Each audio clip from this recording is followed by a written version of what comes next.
Hello and welcome to the Road to Greatness and Graduation podcast. I am delighted, I'm excited for a conversation we're about to have right now. I have a very special guest. Her name is Sakena Whilby. She is a licensed professional counselor. Sakena, how you doing today? I'm doing well. I'm doing good. You doing good? I was going to say I'm doing good, but I'm doing really well. Oh, I love that. Yeah. And so as you know, this podcast, the goal of it is to help you graduate. And while you are on this road to graduation, you will inevitably encounter many, many struggles, a lot of pain, and a lot of issues, right? And the goal that you should have in your mind is to ask, how can I put myself in a position to best overcome them? And there's no better person to have this conversation with than Sakena Whilby. And we're actually recording this at a conference with Project Men. And so I'm excited for Project Men. And we're in front of a live audience. Can you clap it up so the people can hear you? All right. So, I love how excited they are. So we're here at a conference with a lot of young men at Coconut Creek High School. Their football team, their fearless football team. Y'all fearless? All right, they're ready. All right, good. And so as you all know, whenever I do a podcast, it's not my goal to just ask questions and have the guests answer, but it's mostly to have a conversation. And sometimes for the guests to ask me all the questions. And that's exactly what we're going to do, and it's going to be a beautiful conversation. Yeah. So again, thank you so much. I encourage you to like this video, subscribe, click the notification bell, and share this with people who you feel might need to be a part of this conversation. So let's get started. Sakena, how you doing today? I'm doing really well. Doing really well? Doing really well. All right. Gentlemen, how y'all doing? Doing great. Great. So I'll let you kick it off. Yeah? Yeah. Okay. Well, I wanted to start by picking up where we left off on your last episode. Okay. And in that last episode, Oh, crap.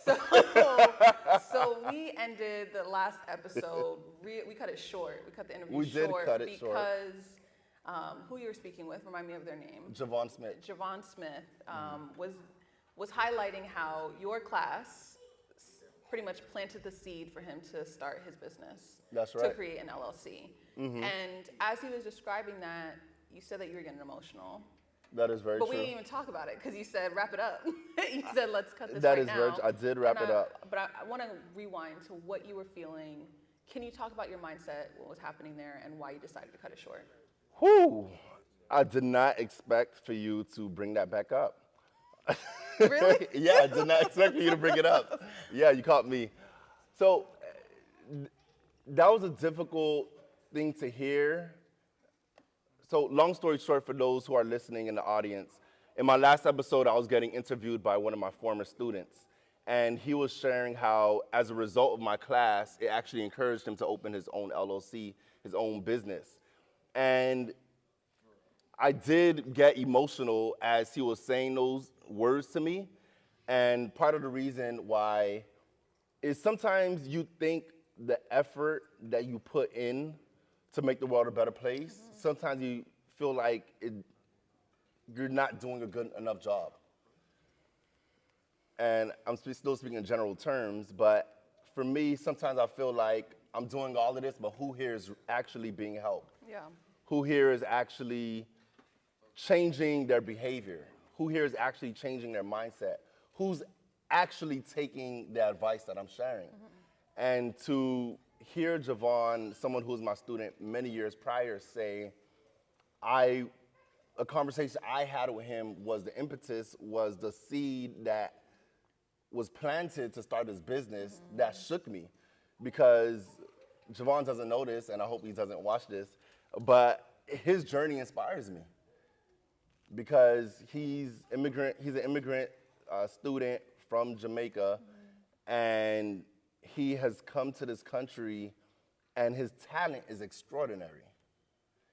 And me, when I see someone who's talented, when I see someone in their bag, when I see someone doing incredible work, that uplifts me a lot.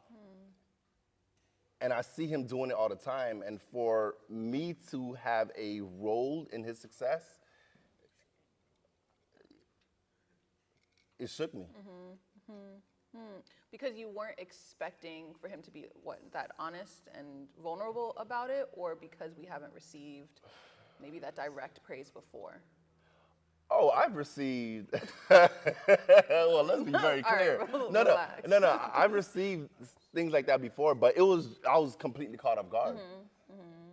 I was completely caught off guard, and the thing is, it's so deeply meaningful to me that it's multi-layered. Like, it's not someone says something nice once, and I'm like, oh my God, I feel good for the rest of my life. Because no human is like that. Yeah. Like, we as humans, we love to receive the accolades and the applause and the adulation. We like to see that a lot. Like, if there's anyone who got an MVP before in football, you don't only want one MVP. How many you want? Yeah, you want two, then you want three, then you want four. If someone tastes the championship once, they're gonna want that championship again. And just like in football and in life, there's not a guarantee that you'll go to the Super Bowl again. There's not a guarantee that you'll get an MVP again. And every single time someone reaches out to me and they share something that significantly improved their life, is like winning the Super Bowl all over again. As you're talking about it, I'm thinking about, you said that this person clearly told you that you planted a seed for him, right? You didn't expect to have that much of an impact. And I know this is like a roundabout way, we're gonna get back to the specific topic, but I'm thinking about other people in your life who planted seeds for you to be where you are, planted seeds and encouraged you to be great and to help you along the way to be successful. Is that a question? Yeah, can you talk to me about who some of those people are? Yeah, well, I am. So here's the thing. There's a quote that I like, and it goes, if you hang around with 5 broke people, you're destined to be the 6th. If you hang around with 5 stupid people, you're destined to be the 6th stupid person. Yeah. If you hang around with 5 wealthy people, then guess what? But guess what? You're destined to be the 6th wealthiest person, Yeah. or the 6th wealthy person. And the reason why I say that quote is because in my life, I've been blessed to be around people. I wasn't raised in money. I wasn't raised around people with a lot of money, but I was raised around people with a rich mindset. And when I say rich mindset, I'm not talking about they think about money a lot. I'm talking about people with great character, people with high ambitions, people who sees the playing field around them and they say, I'm not going to confine my life to these 100 yards. Yeah. That there is something much greater outside of what's in my field of vision. I was surrounded by people with big visions. One of those people was my father. My father, he came from Haiti with nothing. He came from Haiti as a teenager on a boat with strangers, and he came to a foreign land where he didn't speak the language. He didn't have any real connections. Like, imagine if in the middle of the semester, you get transferred to a different class, and the teacher speaks a language you don't understand. Most people would have failed Yeah, yeah, off rip. yeah. Now, you gotta walk in there, and you gotta say, I need to change this immediately. I don't understand what the teacher's saying. I don't understand what my peers are saying. I have no friends in this class. How am I going to pass this class? And I would argue my dad passed the class. And if he can come to this country with nothing, have nothing, know nobody, and still find a wife, get married, buy his own house, have his own cars, raise children that graduate. If he can do that, Yeah. what's my excuse? I got 0. And seeing my dad do all he can to climb the ladder of success, it has been an inspiration to me.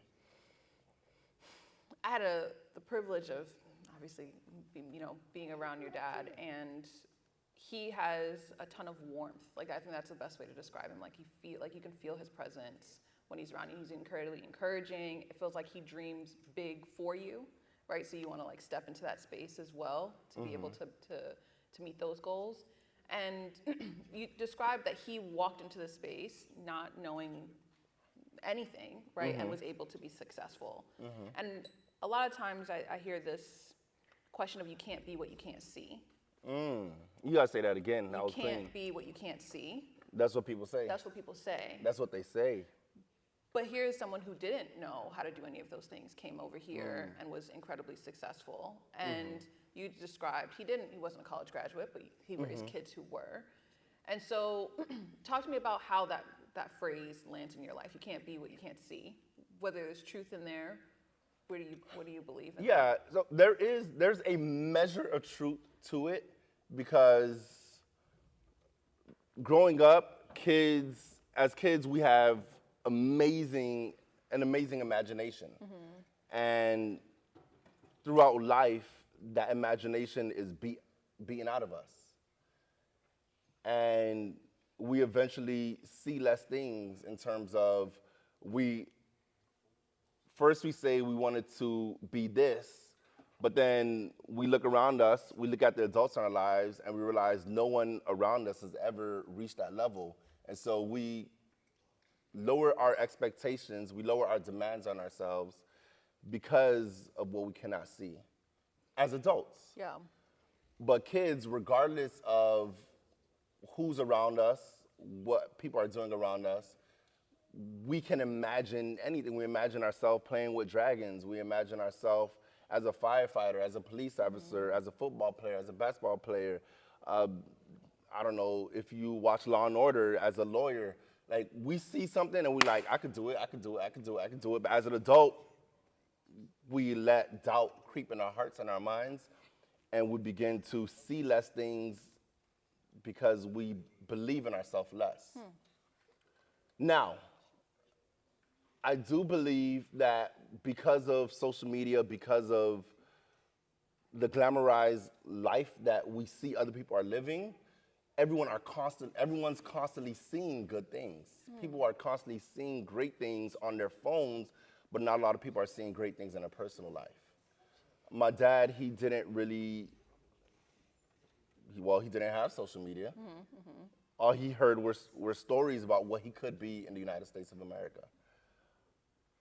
I don't know if I answered your question. Partially, yeah. What was your question? Can you be what you can't see? You can. Yeah. You can, because in this day and age, we see a lot. Yeah. And we have a lot of things to aspire to. Well, you talk about being a kid and having like all these hopes and dreams of what you're going to become, right? And you talked about your story previously of being a college dropout and then deciding to go back to school, and now you're a professor, like at a university, right? And I can imagine if you felt like you failed the first time, Yeah. right? What did you use inside of you? What did you tell yourself? What skills or traits did you have that when you decided to go back to school made you feel like, okay, I can do it this time? If you had this feeling of maybe I failed the first time, how did you stop that or change your mindset of saying that's not going to make me fail again? Well, here's the thing. Before I answer that question, I have a question for the audience. Raise your hand if you feel like you failed at something before in life. Okay. Put your hands down. Raise your hand if that thing that you failed at, you decided to try again. Okay. Now, keep your hands up, keep your hands up. Keep your hand up if you failed again when you tried again. Damn. So you can put your hands down. What was this? What did that confirm? I mean, that confirmed that, one, everybody experienced failure. Yeah. That also confirmed that just because you try again, that doesn't mean you'll be successful again. And for me, when, because people here, I'm a professor at the finest institution in the universe, FIU. When they hear that, they don't also know that I was a college dropout at one point. Yeah. They think that I was some academic, that I was a nerd in school, that I was the teacher's pet, although teachers did love me, but I wasn't the teacher's pet. If they loved me, they would have gave me A's. I was getting C's and stuff. But after I dropped out of school and I eventually went back to school, my mentality wasn't necessarily, I'm going to go so I could graduate and be an A+ student and make my parents proud. That wasn't my motivation to go back. My motivation to go back was I wanted to move to a different city and move out of my parents' house. And the only reason you can move out of a Haitian parent's house is to either get married or go to school. Yeah. And that was my reason for going back. And so I didn't have a lot of pressure to succeed in school, at least pressure I didn't put on myself, but I did obviously from my parents. Yeah.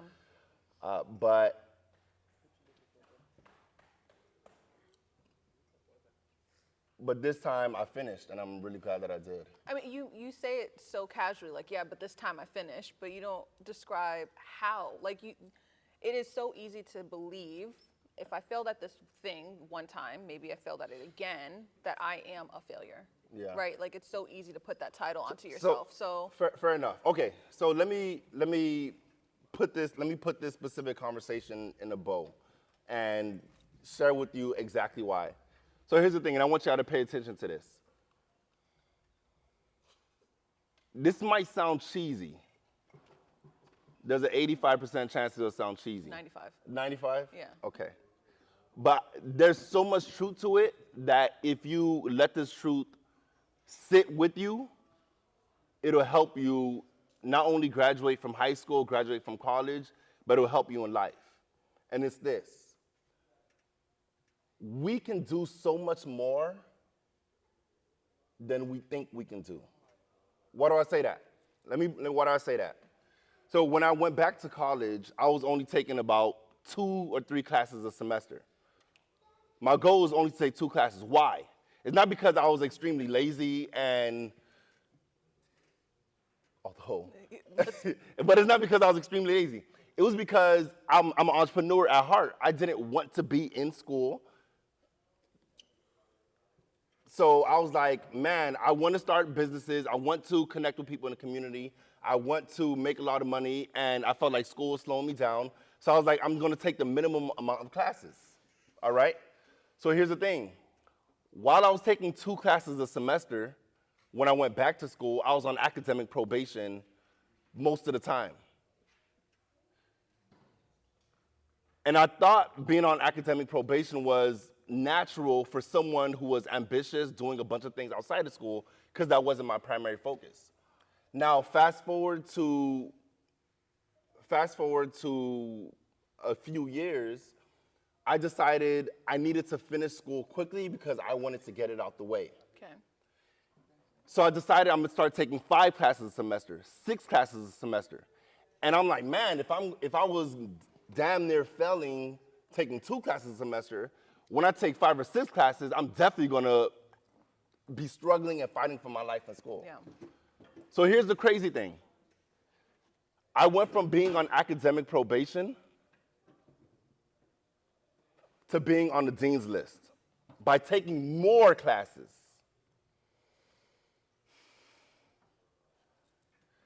I went from being on academic probation all the time to making the dean's list while taking more classes by doubling the amount of classes. And the reason for that is I decided to challenge myself. I decided to put myself in an uncomfortable position because when you step into an uncomfortable position, you begin to discover parts of yourself that not even you knew existed.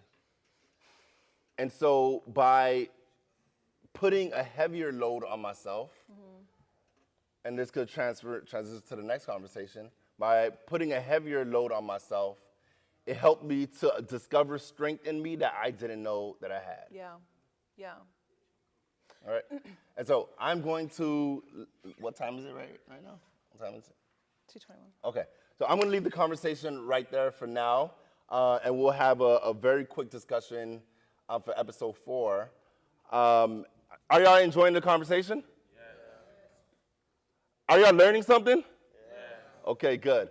Well, thank you all so much for listening to The Road to Graduation and Greatness. Again, I'm Jefferson Noel. I'd like to thank Sakena Whilby for asking me these questions. And I really hope that it's been an inspiration to you and that it'll help you to learn to challenge yourself so you can be the best person that you can be in life. All right? So thank you so much. Of course. And I will see you across the stage. Clap it up.